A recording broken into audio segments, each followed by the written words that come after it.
So tonight we have Oran Boyle speaking to us today. He is a financial consultant representing Investors Group Financial Services. And he is a longtime supporter of Editors Canada and a conference supporter. And so he's going to be talking to us tonight about managing finances, financial planning refresher, we're calling it. So I'll turn it over to Oran. Thank you for helping organize this. It's a wonderful opportunity to connect with the Toronto members. As Caroline said, I've had a lot of opportunity to meet editors from across the country via sponsoring since 2005, 2010, the national conference, and we have had an opportunity to talk at some of those events, mostly about financial planning. I think the last one that we did, we talked about running your self-employed editing practice and the opportunities to incorporate it if possible. So again, we're going to be talking about general financial planning issues. We'll start from here. So the agenda.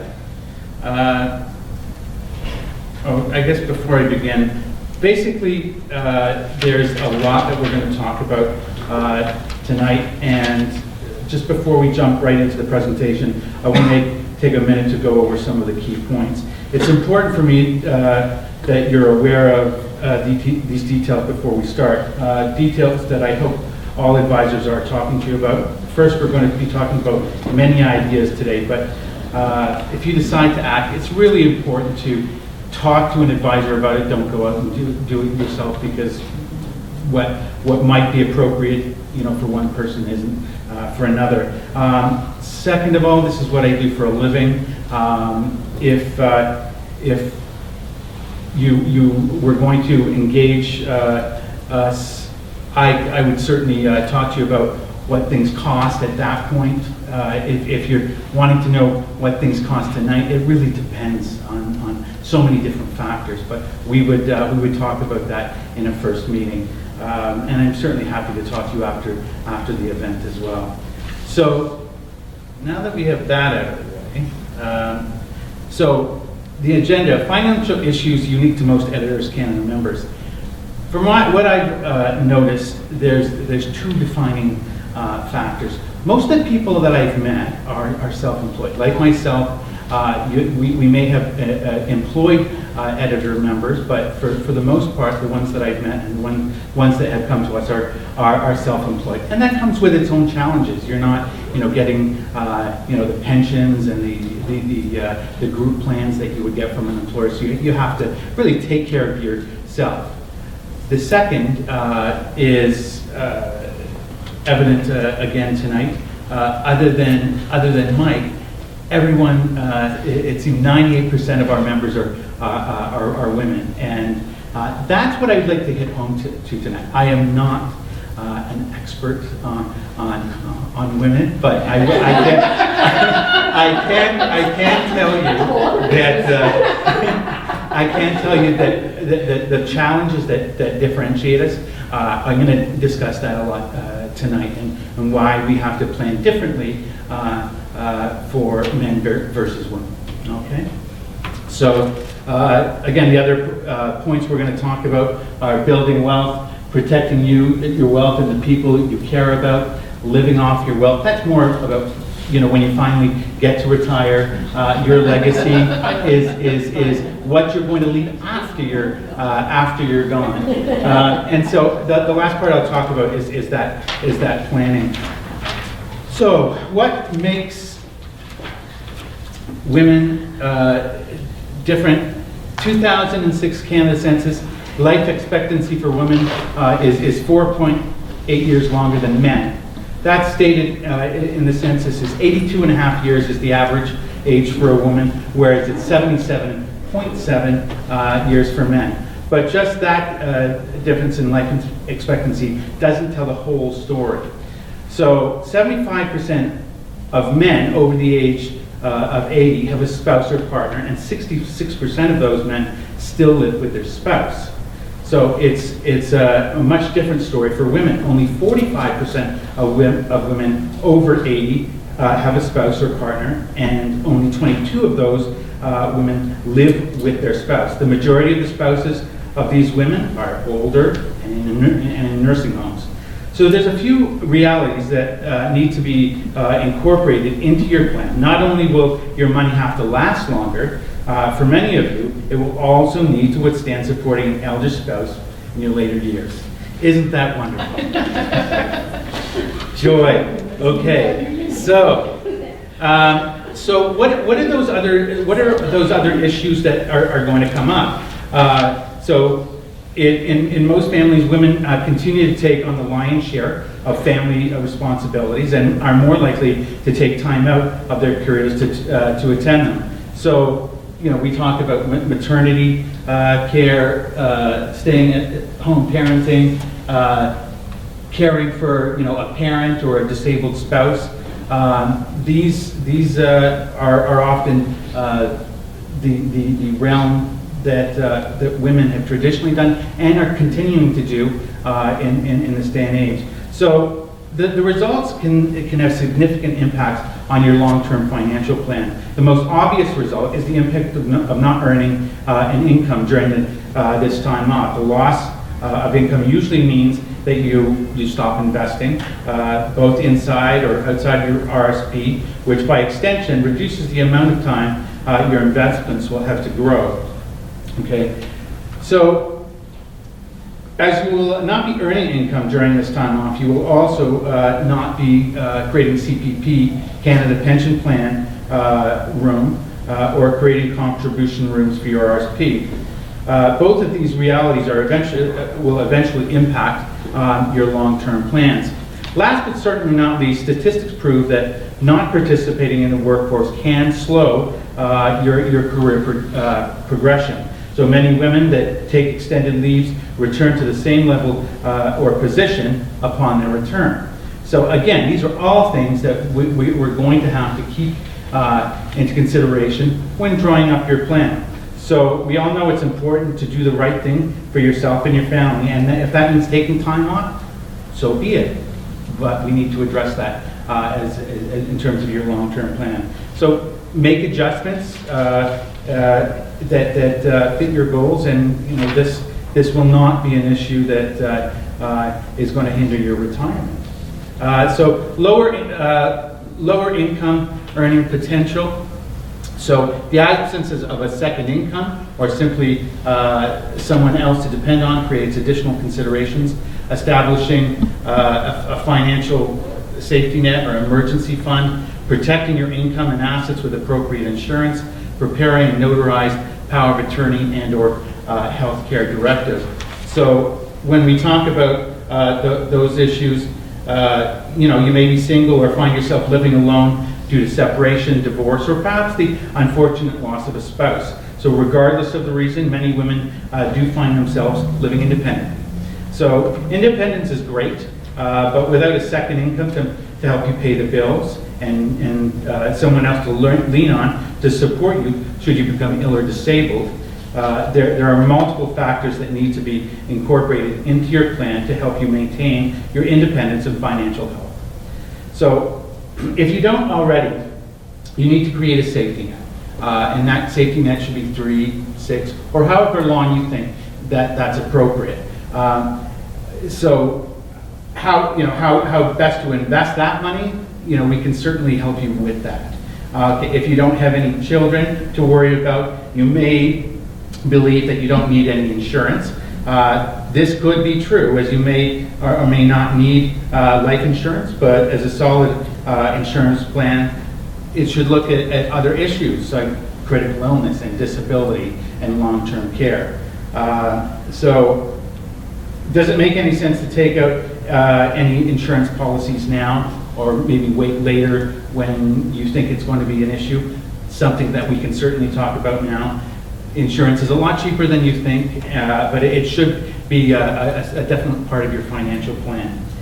Finally, putting a power of attorney and/or healthcare directive in place is extremely important, both for financial and healthcare decisions. This way, someone can manage your affairs if you become incapacitated. Okay.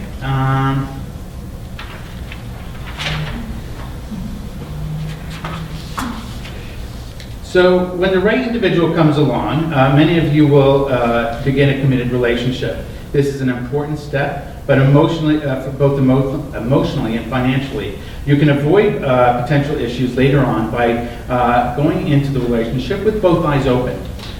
Once again, there are financial preparations that need to be considered before jumping in with both feet. This is a major event in your life, and so talk about the finances. Each of you should disclose assets and liabilities and any issues that might have happened in the past. For example, a bankruptcy. These are important things to know. So, when we take a look at one of the major reasons for people breaking up are actual financial problems, and if those weren't discussed in the beginning, it's a lingering problem. So, just some advice: keep some receipts or statements to record the values of all assets prior to the start of the relationship or marriage. Although keeping in mind that in some jurisdictions, even assets acquired prior to the time of the relationship may be shareable. Not so much in Ontario. The rules regarding the division of family property vary between provinces, but generally speaking, the assets acquired over the course of the relationship are shareable. So from a financial perspective, we can give you advice, but we're not lawyers, and always recommend that you speak with an experienced family lawyer before moving in with someone or getting married. Whether you're coming into a relationship with your own home or a business, or an equity or a precious family inheritance that's dear to you, executing a domestic contract with your new partner is a prudent approach to protecting both parties' best interests. The type of contract is increasing in popularity in today's relationships, and suggesting one early on can help avoid conflict and reduce stress for both of you in the unfortunate event that things don't work out. Finally, and most importantly, if you have children from a previous relationship, make sure that you protect their interests by updating your will and, if necessary, purchasing insurance to provide for them and their care should something happen to you. So again, we can help you determine the right type and amount of insurance to meet your needs. If you want to ask some questions in between, I don't mind. I don't want to. This could go on for a while, and I don't want you to feel like you can't interject. So, speaking, maintaining financial independence. So, even though we're committed to a new and exciting relationship, in today's world, it's considered prudent to maintain your own financial independence. So part of that is keep your own credit. I would suggest that doesn't mean you are any less committed to the relationship, and your chosen partner should understand the benefits. Again, talking and putting all your cards on the table can help avoid uncomfortable conversations later. If you have a credit card in your own name today, keep it and keep using it responsibly. If you do not, then it's simply time to apply for one now. You should be the primary card holder on a credit card. This way, if something should happen to your partner, you have instant access to credit that you may need. Okay, maintaining your personal credit rating could be as simple as using the credit card we've already talked about, and keeping the account up to date. Again, should something happen to your partner or the relationship dissolve for any reason, having a good personal rather than a joint credit score will be critical to you moving forward in your life. So The next point will automatically be taken care of as part of the plan we could create for you. Traditionally, many women who entered into committed relationships assume that they may be entitled to pension benefits from a partner. These are things that we would want to take a look at, because often if you came into a relationship after that person had started, the benefits were already deemed as for an individual and not a couple. So again, it's important to take a look at those if you're relying on those that income in retirement as a survivor benefit. So consider whether or not it would be better to maintain a relationship for legal purposes with your own lawyer, as opposed to if you were utilizing the services of a lawyer that had already your spouse was already using. That's important, because I think you're going to be able to get a better, clearer understanding of it's on you. He's working for you and not necessarily for the spouse. So the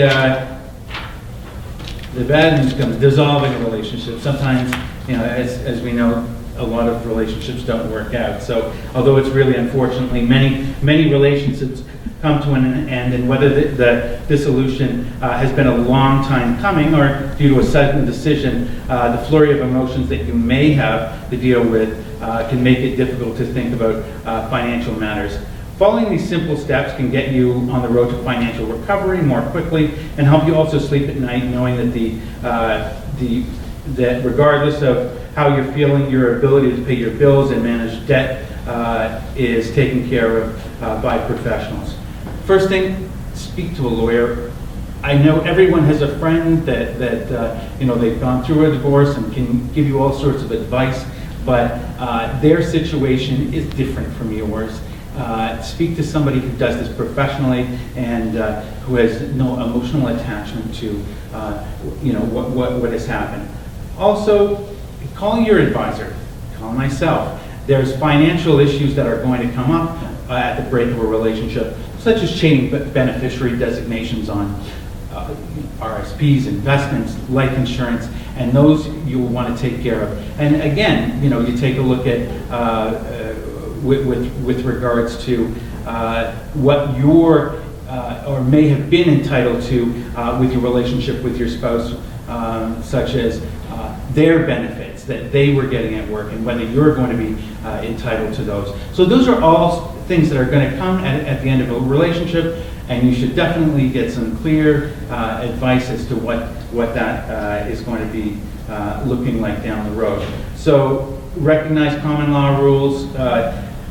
For the most part, if you've lived with somebody for over a year, many of the same rules will apply for those that are married. There are some differences, and we can certainly talk about that. Act quickly to satisfy time limits. Don't let anything linger past 6 months. Update your personal insurance plan with, as I said, with regards to disability to beneficiaries. So, building wealth. I'm going to have some water here. Any questions regarding I have that? a question about the time limits. What is the 6 months? What does that mean? So, I was skipping over a lot here, and what we did is we talked about. Okay, so at the end of the day, there's things with regarding to the end of a relationship.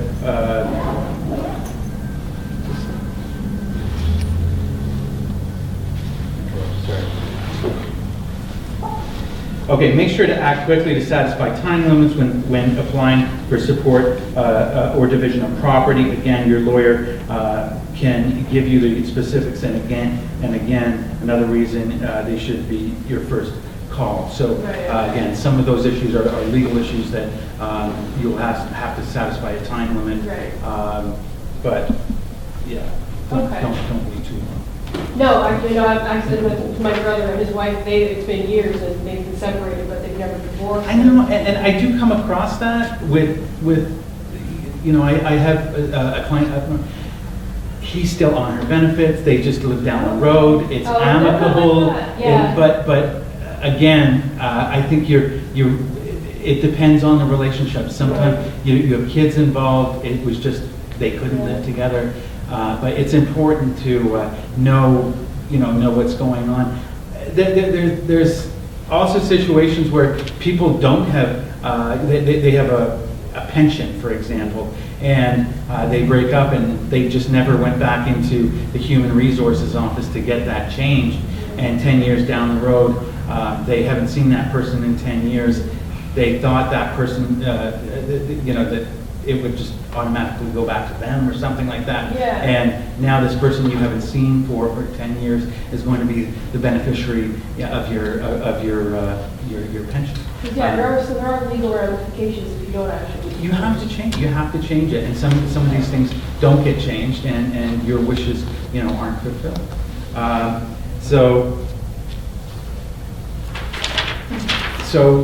The next step is building wealth. Take advantage of these strategies for success. Pay yourself first. So what does that mean? It certainly means you have to make a concerted effort to save, and that saving is first and foremost an absolute rule you need to impose on your pocketbook. As responsible women, you tend to pay all the bills first and look after family needs. You even give more money to charity than men. So who pays you? It's important to visualize your ultimate goal, and then let us help you determine how much money you will need to achieve it. Once you have a plan in place, then commit to saving a set amount on a regular basis and treat it just like you would any of your other bills. Pay yourself first, then spend what's left. The long-term result could astound you. Let's take a look at some stats. So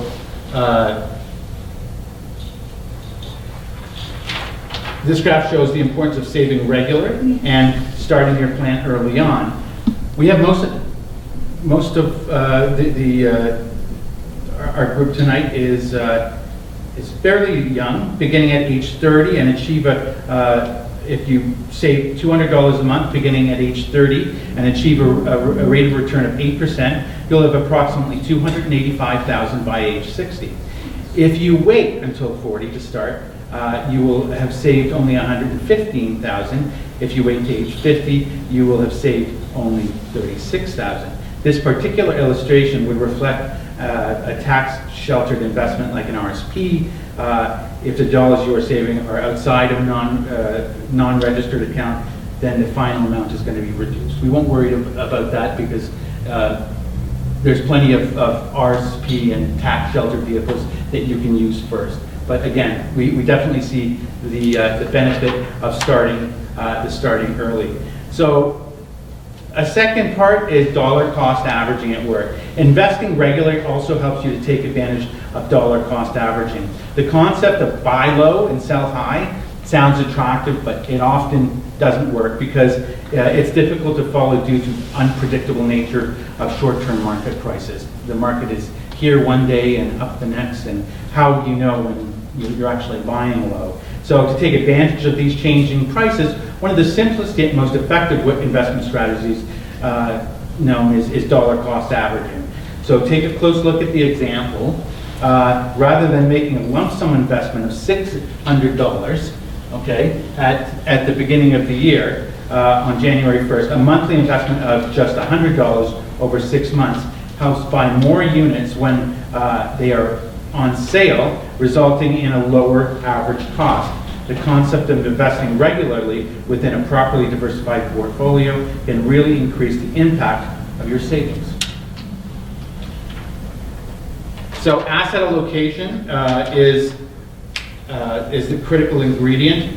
You know, you've heard stocks, bonds, GICs. You've probably heard the term asset allocation and diversification, but what do they really mean, and how can they help you succeed in building wealth?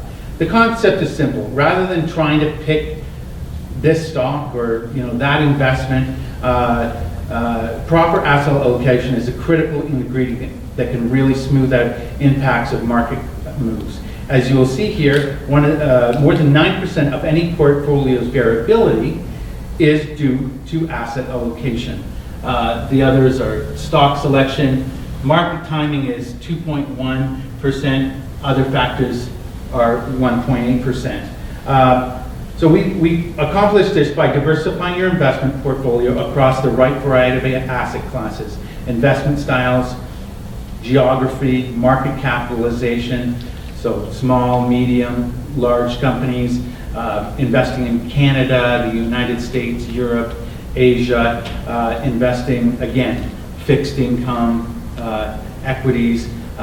These all should be a part of your component, and staying out of one asset class over another, the best thing is just to have a piece of all of them, because we don't know when those are going to go up. But the more diversification we have, the smoother the ride up is going to be, because nothing is going to,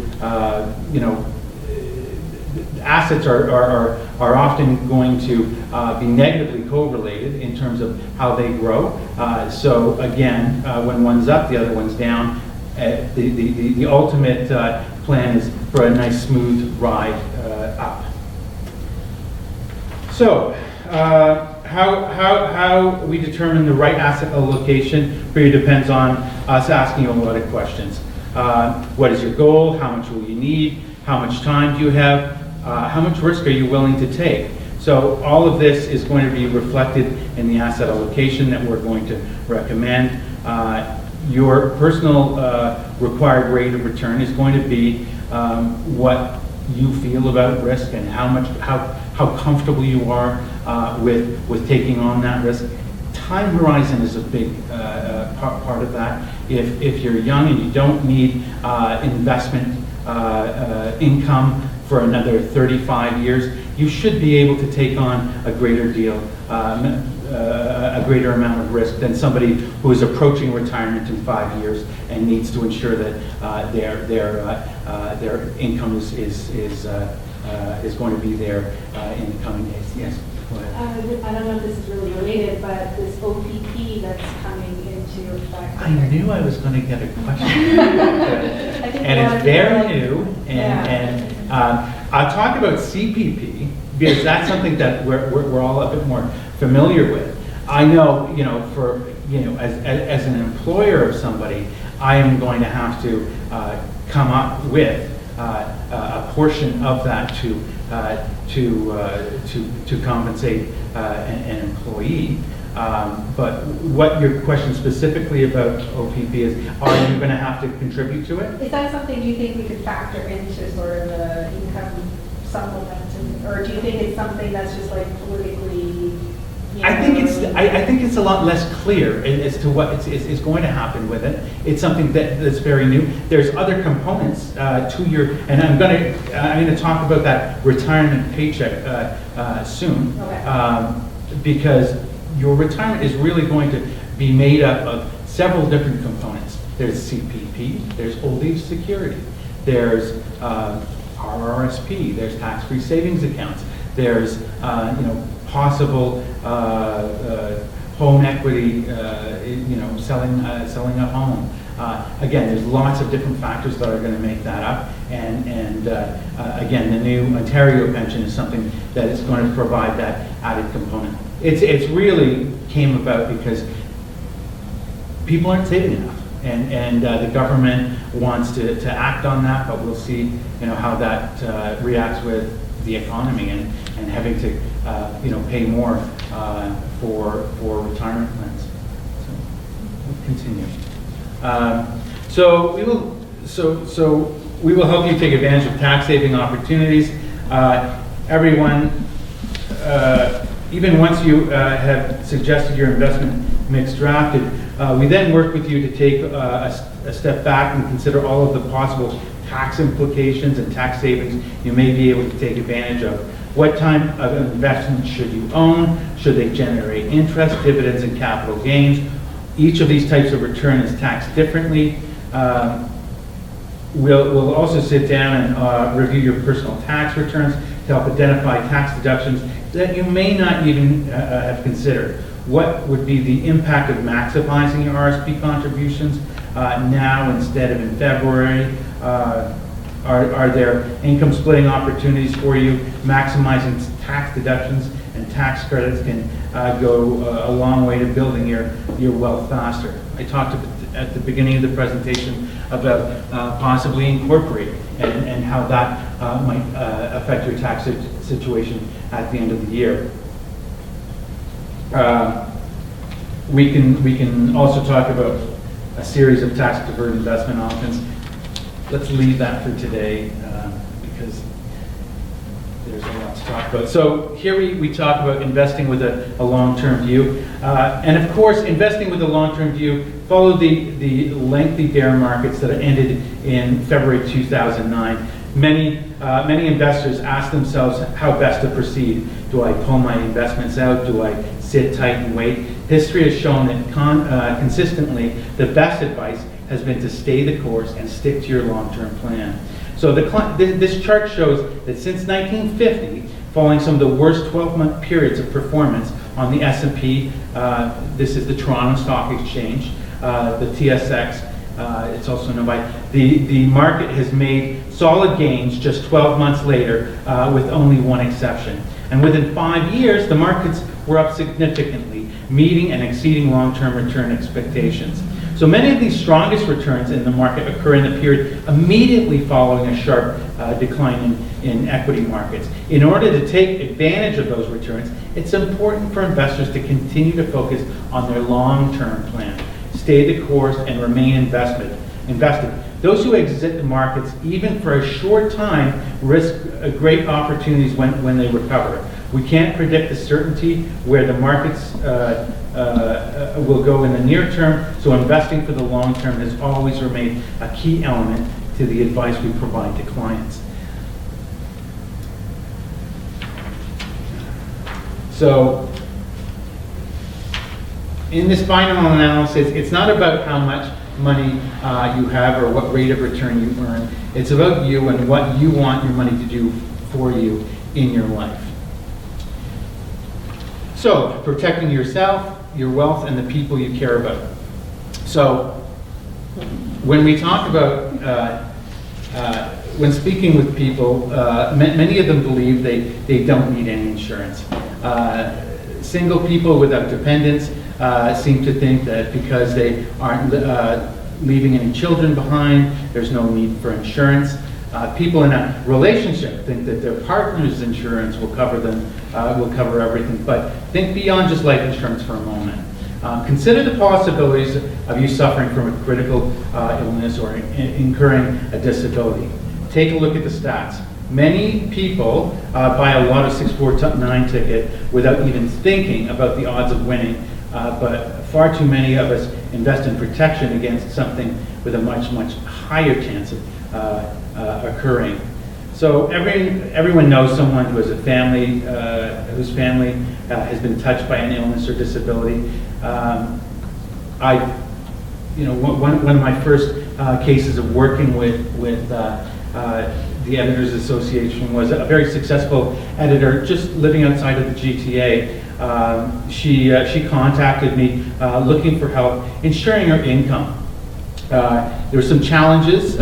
She had some challenges, but she was provided a guaranteed insurance plan. We took a look at critical illness and disability. And not six weeks later, I received a phone call from her. She was in the hospital. She was unable to move the right side of her body, and that was indicative of her having a stroke. It wasn't determined for quite some time what it actually was, but at the end of the day, critical illness was paid within 30 days. So that's a lump sum payment that was paid to her, and a disability plan that ensured her income to age 65. She had a dependent mother at home. She had an aged mother. She was making considerable money, and she really needed that income because she still had mortgage and things like that. So without that, she would have, we don't know what would have happened, but she would have been definitely in trouble. And it was at that point that although it was a very unfortunate, it was something that, you know, we could ensure that she had some degree of stability going forward. So what can happen if you should become disabled and are unable to earn an income? When an accident or sickness occurs, in addition to ongoing expenses, such as mortgage, rent, food, all of those things that you know, are on your monthly cash flow, there could be new medical and rehabilitation costs, additional child care expenses, career retraining, and ongoing lifestyle changes that could prove expensive. At a time when the flow of regular income is disrupted by the disability, how are you likely to cope with the new additional expenses? How would you and your family fare without you? Most importantly, when would you even begin to think about retirement planning in case the disability is long-term?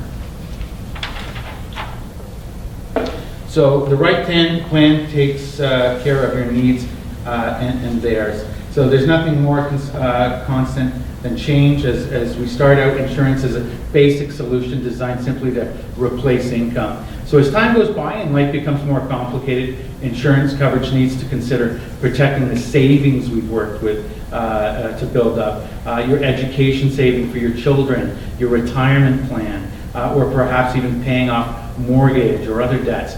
Maturity brings a broader perspective into focus as we consider these things, things we've never considered before, like preserving estate values and having the resources to deal with medical and physical needs should our health suffer become top of mind. We can help you take a brief time out and from your busy schedule to ensure that your plan incorporates the right insurance choices for your life today and, you know, the life that you want to live tomorrow. So living off your wealth, this is going to we're getting to retirement now, and some of the questions we've talked about. So when it comes time to create your retirement paycheck, we'll help you take care of a closer look at the sources of income that the average Canadian can expect in retirement. And trust me, there may be more than you think. Once we've gone through them all, you can quickly realize why it's imperative to let us help you make these all work together. Otherwise, you'll likely be stuck paying more taxes than necessary. So again, let's take a quick look at those. RSPs and RIF, TFSA, non-registered investments, CPP, old age security, that QPP is Quebec Pension Plan. The OPP is on its way in. Part-time employment in retirement. And this is I hear a lot from from editors is, you know, I'm going to hopefully plan to do something as after the age of 65. I might be reduced, but it will certainly be part of my income. We want to identify that because that could affect your ability to get certain benefits. OAS, for example, can be clawed back if you're making too much income. So home equity is something that we'll talk about, and employer-sponsored funds. We can talk about that as well. So registered retirement savings plans. Contributions to RSPs are the most common way Canadians privately save for retirement. The contributions you make grow up on a tax-deferred basis, allowing you to fully benefit from the long-term compound growth and help you to reduce your immediate income taxes. It's important to know that you must convert your RSP savings into something that produces income no later than December 31st, of your 71st birthday. So there are 4 basic choices you can make. You can cash out your RSP. The worst thing to do, because you're going to be taxed on the entire amount as if it was income in that year, something you definitely don't want to do. You can convert your RSP to a registered retirement income fund, and that's what the majority of Canadians do. It's an RSP in reverse. Instead of putting money in, you're taking money out, and then you're being taxed on that money as if it was income at a lower rate. Okay. There's buying an annuity, and an annuity is you buy it from an insurance company, and it would provide you a guaranteed amount for the rest of your life. The only problem with that is interest rates right now are so low, and what you're going to get from it is fairly small, but again, you're guaranteed for however long you live. If you live to 120, it's going to be, they will pay you going forward. There's nothing left at the end, because usually the survivor beneficiary is out of that. So once it's done, it's done. So the last option is a combination of both. So if you wanted to ensure that however long you lived, that some money would be there, but then having some more control over it in terms of a RIF is something that you can also consider. So a mix of both. So tax-free savings accounts. This is fairly new. It's going back to the 2008, 2009. It started off as $5,000 a year that the government was going to give you to invest without any taxes being owed on the growth. So it's an excellent investment vehicle. That has gone up to $5,500. It went up actually to $10,000, but then the new government brought it down and said it's only $5,500 now. It will continue to grow, but I don't think we're going to see it double and triple. This means that most Canadians, if you're in your mid-20s, will have about $46,500 of available room. So all the withdrawals are tax-free, great for sheltering income, and great for estate planning because it's got a direct beneficiary.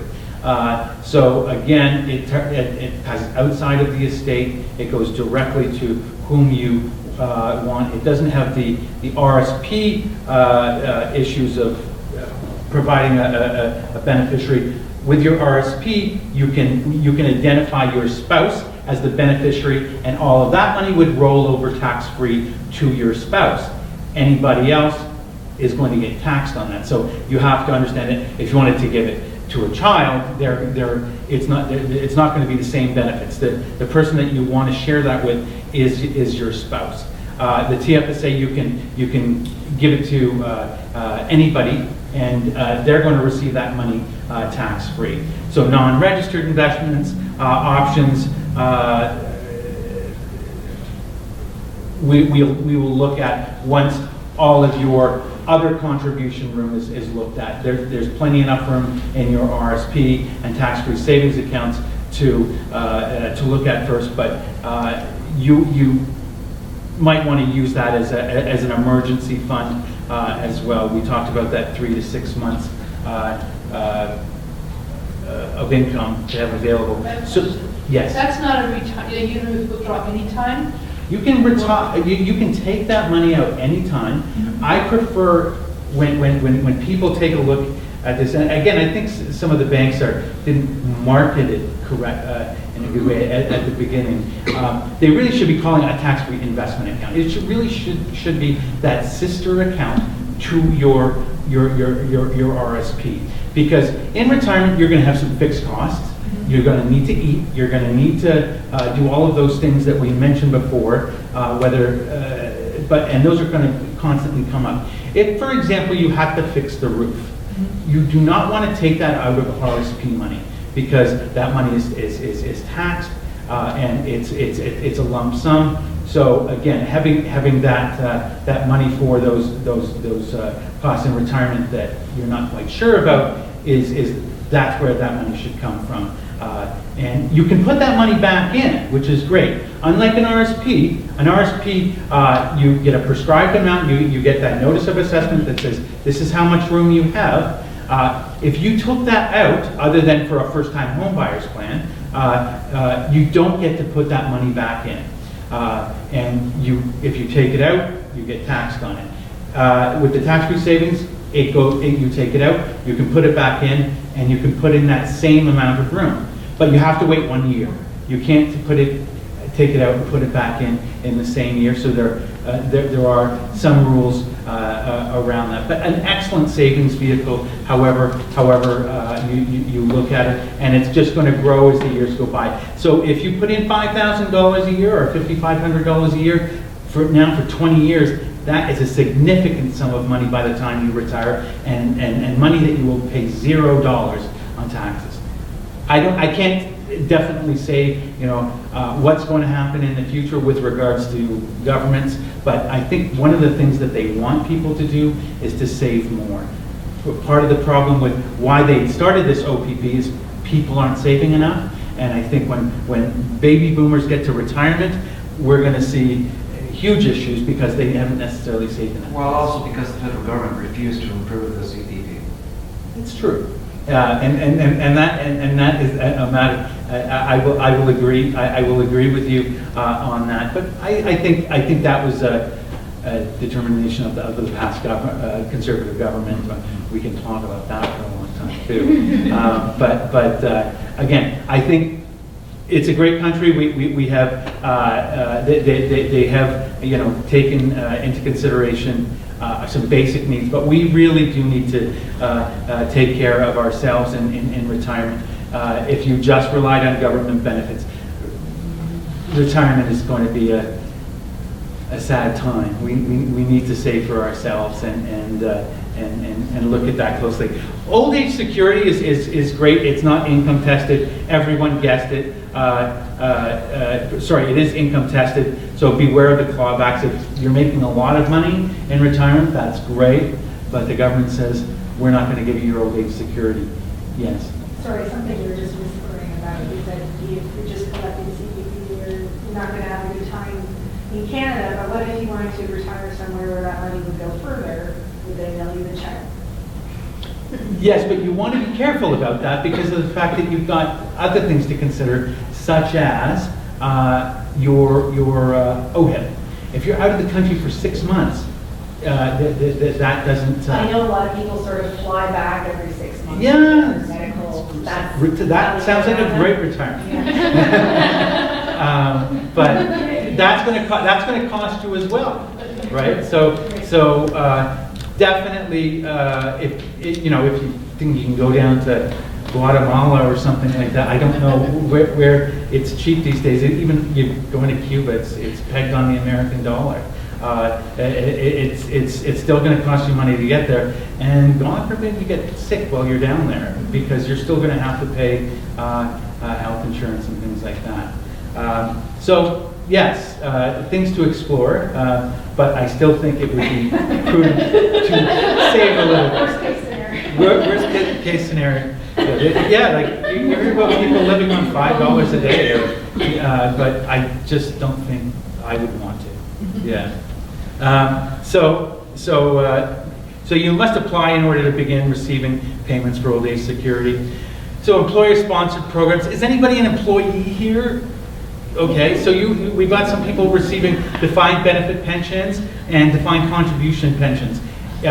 You either contribute to it, or you're going to know, and that's the defined contribution. They say you contribute this, we'll match you something, or it's a defined benefit, which you know exactly how much you're going to get. And those types of pensions are going the way of the dodo bird, because it's not something that they want. There's a liability to fund it, and I think with things like people living longer, it used to be that the guy at the auto plant would work there for 65 until he was 65. He lived 4 years after that, and they had to fund 4 years.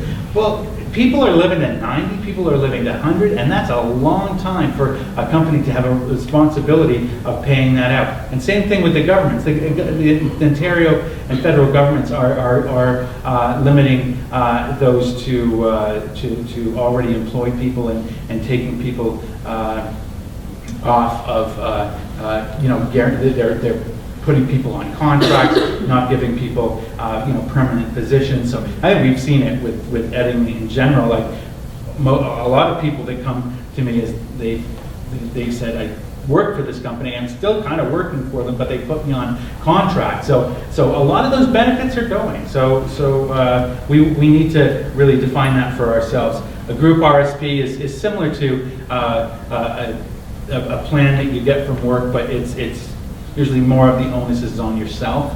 And it's really, you can use it similar to your own RSP. It's just depending if your employer is contributing to it as well. And that will cause it to be locked in, or a portion of it to be locked in. So deferred profit sharing plans, this is, again, you're earning shares in a company that you're working with, usually a publicly traded company. We can talk about that if it's appropriate to you. So post-retirement employment, postponing or reducing withdrawals from your retirement funds. The sources of income on this slide should be viewed as supplemental rather than a primary source of funding. So according to a survey conducted by us, Investors Group, approximately 30% of Canadians think they will not have enough money to pay their basic retirement living expenses, meaning they will have to return to the workforce post-retirement. This additional income, even if a smaller amount, can go a long way to pushing back the full dependence on your retirement savings. However, if you can also have an adverse effect on other income-tested benefits. We talked about that clawback from old age security. So home equity, although both single and married individuals may move many times during adulthood, relocating in later life often involves downsizing to a smaller home. Older adults are frequently interested in having less space and fewer home maintenance responsibilities. For some, selling the family home can be a result of a disability or illness or the death of a loved one. So for others, this transition is based on a desire to be near family. There's two factors that usually come up. You usually reduce your utility bills, so home insurance and property taxes go down. The proceeds from the capital gains due to the appreciation are tax-free as long as it's your principal residence. So again, you could retire a millionaire if you had a house in parts of Toronto. But you have to live somewhere. So if you can't just move down the road because that real estate is going to be the same. But if you were looking at moving into a condominium or moving out of the city, that could make up a portion of your retirement assets as well. But it's important to remember that money doesn't necessarily go as far as you would think. So remember that if you plan on staying, we talked about that in the same area, you're going to be buying back into the same market. And finally, you can use or also borrow money from the bank using your home equity as collateral. Many retirees do this to help pay for renovations, new cars, or vacations. This may be very helpful, especially because you can often get loans at favorable interest rates due to the backing of your home. So retirement income tips for former stay-at-home parents. So inform Service Canada that you're eligible for the child rearing dropout provision when applying for Canada Pension Plan. A lot of mothers will spend years out of the workforce, and that's going to affect the Canada Pension Plan that amount that you would receive. So simply telling them that I was out for this period of time, and that way it won't affect your ultimate benefits. So this, again, may increase your CPP benefit by excluding periods when your income either stopped or was lower from the final calculation. And that's basically for the first 7 years of your child's life. And if you have 2 or 3, that adds up more.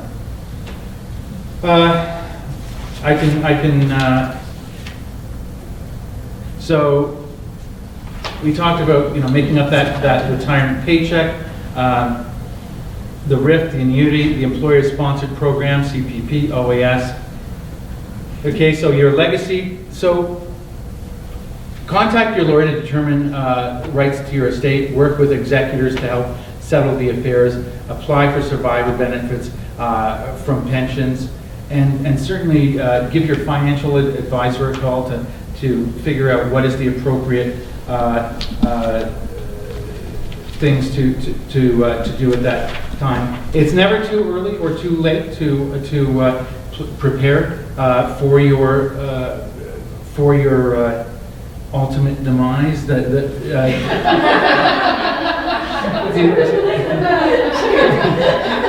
the right people in your life know where you find your will and insurance? A lot of people have all of their contacts on their phones.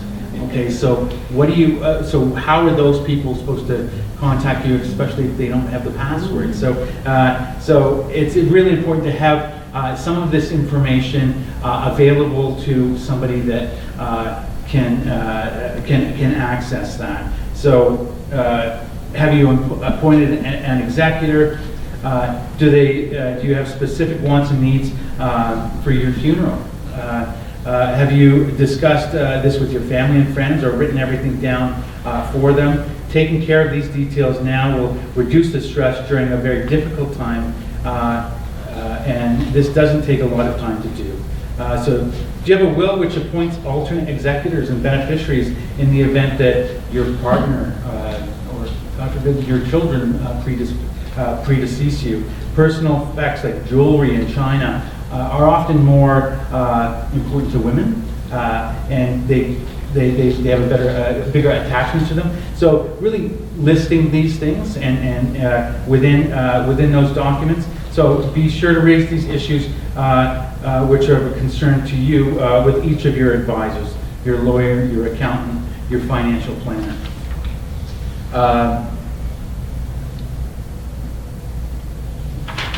I'm almost done here. We're rolling up. Yeah, we're going to get We're going over. 2 Okay. minutes before we get. So your will issues. So name an executor. We talked making sure you have guardian for minor children, care of dependents, wishes for division and distribution of assets, wishes in the event of a beneficiary predeceases you. Your named beneficiary probably should be somebody that's younger than you if you are a little older, but if you are very young, maybe somebody a little bit older than you. Again, it's probably something that's going to come 20, 30 years down the road. How is that person going to deal with, being an executor when that they might not be all there themselves? So you can choose a professional executor, but that's going to come with a cost, but they're certainly exacting in the advice that they can give. So you should consider someone who has a level of maturity, hopefully who will outlive you. We talked about that, has a clear understanding of your wishes. Okay, estate planning goals to consider are large inheritance, provide for a dependent who is disabled, transfer of a business, minimizing tax for yourself or for your beneficiaries. Do you want to leave charitable gifts? So these are all things that we can discuss. Estate planning strategies, multiple options to preserve and protect your estate. Charitable giving, there's insurance, there's trusts. Strategies need to be implemented within the context of your plan. So assess the big picture before implementing strategies. So the plan for your success, 58% of women are employed versus 68% of men. Married women in Canada average only 72% as much life insurance protection as men. Many do not feel confident with their investment, retirement, or estate plans. Most do not meet regularly with a financial advisor. So first, we'll ask you the right questions. Are your investments suitable for your goals? Can you pay less tax? Will you have the income you need to retire and do the things you want to do? Can you retire when you want to? Do you have the right mortgage at the right rate? Do you have the right amount and types of insurance? Will your estate transfer efficiently and tax efficiently? Do you have control over your income? So if you're taking a look at a financial plan, it should address these issues. It should address your cash flow, education planning, estate planning, insurance planning, 6 steps to planning process, goal setting, data gathering, financial analysis, plan formulation and recommendations, plan implementation, and monitoring and review. Some of the tools that we use to gather that data, we do a financial analysis with that. This is how much tax you'll pay, for example. Is there enough income? Financial analysis, again, in retirement. When would they run into cash flow problems if Roger would have died this year, for example? Plan formulation, here we go. This is almost done. Retirement analysis, final report. So plan implementation, monitoring and plan review. Again, it's not a one-time thing. This is a lifetime relationship. You're going to want to work with somebody that understands your situation now and where you want to get to in the future. So important to understand and get somebody that you can work with over the long term. So there you go. That's my presentation. I was asked to provide some questions. There was a couple of questions that came out in the invitation about TFSAs versus RSPs. I think we've had enough of that talk, but 6 tips in terms of choosing a financial advisor. So understanding your financial goals and needs, and choose someone who can meet your goals and needs. Check for qualifications, interview them. You don't have to go in and work with them right away. Just have a coffee with them and see if the two of you gel. Ask for references, and if you can speak to one of those persons, great. Ask about fees. So there's 100 different ways investments and insurance are managed. Just getting a clear understanding of that. As I said at the beginning of my presentation, it's something that I talked about in the first meeting. And understanding any conflicts of interest. Again, the conflicts of interest could be working with somebody that is. One of the things that comes to mind is if somebody, for example, is an executor and is also managing your estate, that's not allowed. There's I think you're going to understand pretty quickly if there is a conflict of interest. So that's about it. Any other questions? What's not allowed? If somebody's an executor, and for example, I cannot be an executor or a power of attorney for any of my clients, other than my parents or brother and sister.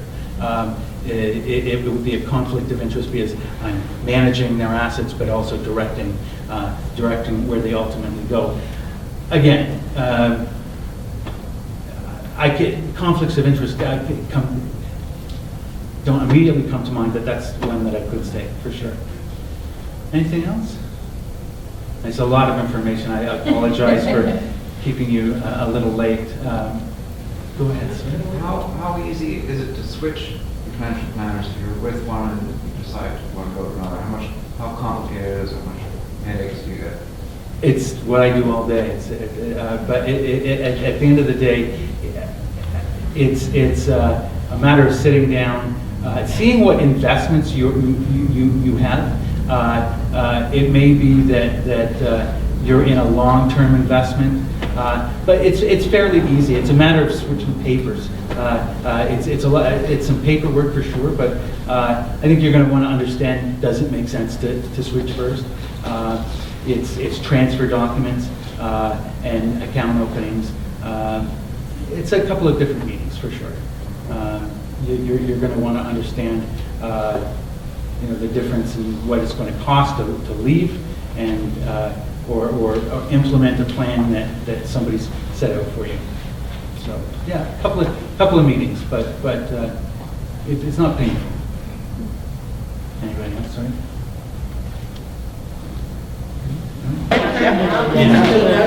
Yeah, they're generalists.